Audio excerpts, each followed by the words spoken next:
Hey guys, welcome to Appalachia's Homestead. I decided to bring forth part 2 of my thoughts in terms of what I said yesterday in my video about wallering out there in the mud. Are you ready for part 2? I hope so. I really hope so. Hey guys, welcome back to the channel. Let's get right to it. Doomsday and goalposts. That's what we're going to call this. And the reason I'm saying this is because I was already thinking about a lot of these issues. And I want to say that I was really stopped as I was passing through my little den this morning. I typically, like I've told you before, don't watch a lot of TV, but I've gotten into the habit of turning on early in the morning Fox Business. And I'm not advocating for Fox, so I'm not impressed with a lot of things that I'm seeing on Fox News. So, but I am curious to what are they saying? What are the statistics? What are things being said to the masses out there? And today I heard something that I had not considered, and it's going to go right in with this conversation. So it was on Fox Business this morning, and I was running around, and they were talking about the new numbers that have come in this morning, and there's a lot of concerns, basically saying to you, don't get too hyped up over what you're seeing about this new little hype about inflation is cooling. They started talking more about how we are moving into 2023 and how that year that's coming upon us now is going to be the telltale of a lot of things. Personally, I think that we are going to be seeing, and actually we already are, beginning to see a ton of job layoffs and losses. It's ironic that today is November the 15th because on October the 15th, 1 month ago today, I did a video about preparing for job losses. I've been in this boat in the past, so I have a unique individual perspective and experience with this, and I don't want people to go through what we went through. Fortunately, we were lucky enough that we had prepared for that moment. So we made it. I don't think a lot of people have, and I think a lot of people are still hoping, dreaming, and wishing, just like they did before the election last week, that things were going to change for them and that they were not necessarily going to have to put forth the effort themselves. But here was what was said also this morning. So you're still hearing this conversation of, we might be in a recession, or we could be in a recession next year. Folks, that's a lie. That's a lie. That's been a lie for a long time, and you know it's a lie. We are in a major recession. There is no job loss situation occurring that just necessarily happens with tens of thousands of people from major corporations and big tech and all of these things if you're not in a recession. We can go over numbers and all of that, but I'm just speaking to the typical conversation of use your common sense. You know the deal here. But here's what was said this morning, which I found so interesting. It was talking about the presidential race coming up 2 years from now. And the statement, I'm paraphrasing it, the statement that was made was how the rate of inflation, the goal, as we know, is 2%. And the statement by a gal, I do not know her name. I can see her right here in my vision, and I'll be glad to find out. She basically said that her concern was the things that are coming, and she said that in the presidential election of 2024, that you could see a conversation, or you will see that basically the rate will have been changed. She didn't give a number. Basically, the goal of the rate will be changed.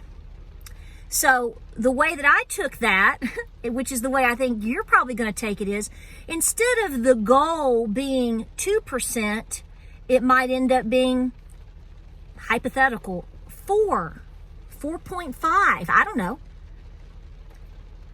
So what that means is no one is expecting really, truly, fundamentally, at least in my eyes, in my opinion, for what it sounds like, at least the next 2 years, things are really going to get any easier for me or you and for the typical taxpayer and hardworking individual out there. It's not going to get easier for anybody. They're just going to move the goalpost. You don't say. Just like this whole situation with you not being in a recession right now.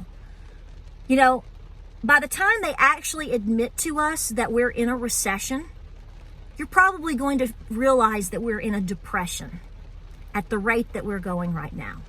Because how can you believe anything that's going on in terms of anything that you're seeing in terms of analysis, data?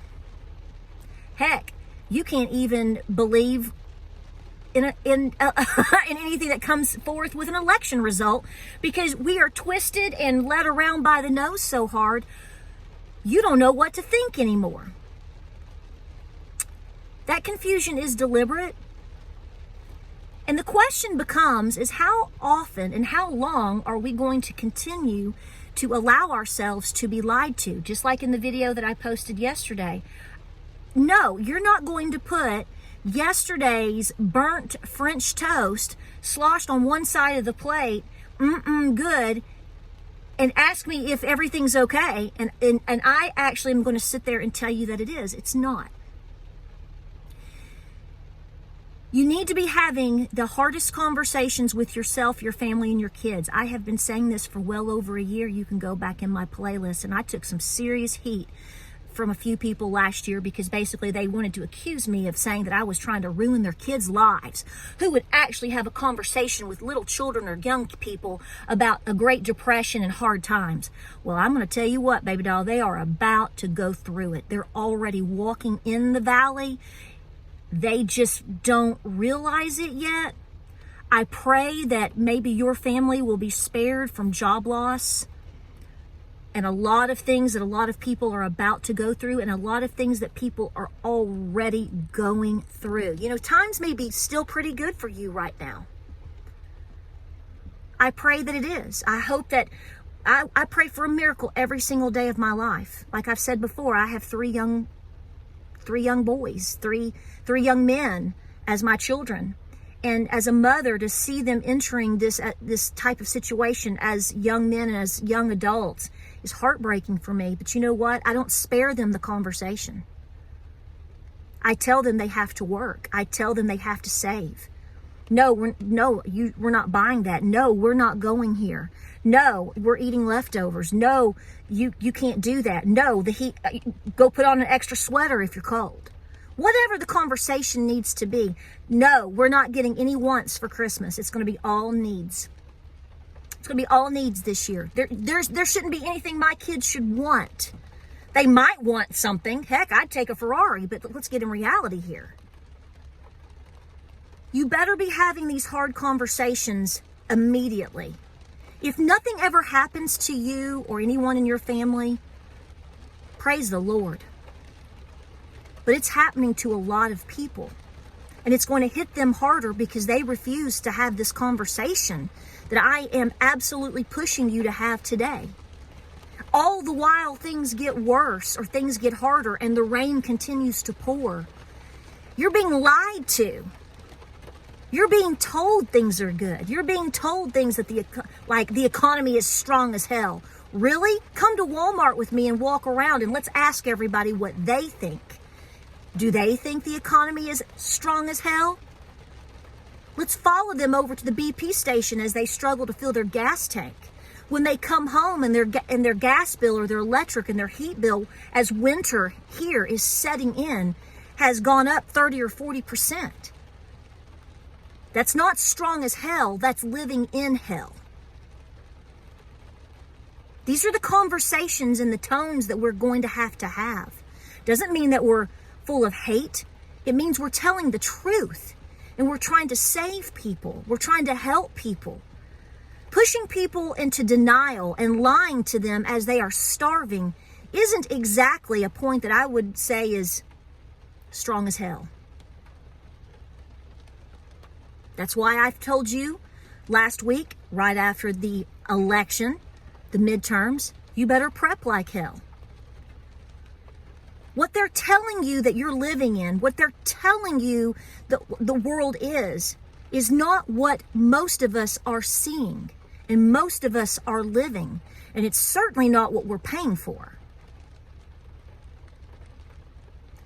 I literally beg you to pull your children aside, even if they are small, and to take a deep breath and use the tone that you know works and explain to your children what is going on.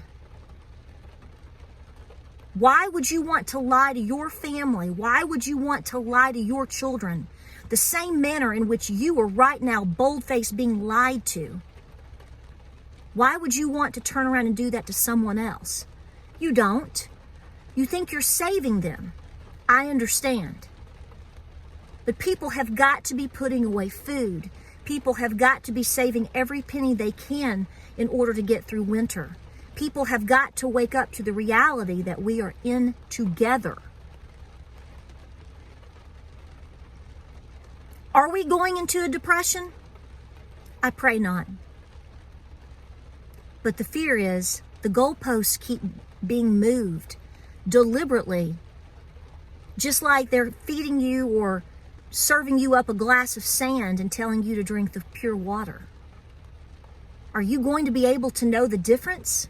At what point are you going to know when you're being told that you have to leave your apartment because you can't make rent? When you can't make your house payment anymore? When you can't buy dog food for your dog? When you can't even put chicken noodle soup on the table for your kids? At what point are you going to say enough is enough? You have to admit this to yourself, and you have to be willing to have the hard conversation. Somebody said to me this morning, and she didn't mean any ill will by it, but I responded to her in my mind, and I'll respond to her here. She said, because I had said I'm not wasting my time and money and going to Biltmore right now. We'll find something else local and probably basically free to do, and we'll have just as good of a time. And she said, if I had the opportunity to go to Biltmore, I would be going. I think that's a bad decision. I think realizing that saving the money that would be spent on tickets, time, and gas can be better well spent here on my homestead, ensuring that I have the chicken noodle soup, that I have the dog food, that I can give my goats hay or whatever I need to do or to pay off a bill. We need to realign our values and understand the things that we've taken for granted for so long. Food, water, shelter, freedom. We've taken it for granted. It's up to us to kick ourselves out of the system and to pull ourselves back. And that begins with understanding what reality is, how we're being manipulated and lied to, and what are we going to do about it? What are you going to do today? I can't control what happens in Washington. That's pretty obvious. Maybe you feel the same way. I will try. But once that's done, you know what I have to do? I have to tuck my head and look around in my house, in my kitchen, and go, how am I feeding my babies today? What do I do? What can I do today and tomorrow to ensure that this continues? Hard decisions and hard choices are going to be made by us. That's how we're going to have to make it through. So you watch as they continue to move the goalpost, and you watch as they continue to lie. Are you going to lie to yourself anymore? And are you going to lie to your children? That's where you are today. If you like the video, like and subscribe. Please share, please share, please share, because this, to me, I think, is an important message. Take a deep breath and understand that there is only one thing that is going to see us through. God is going to see us through. Don't deny Him either. Guys, we'll see you on the next video.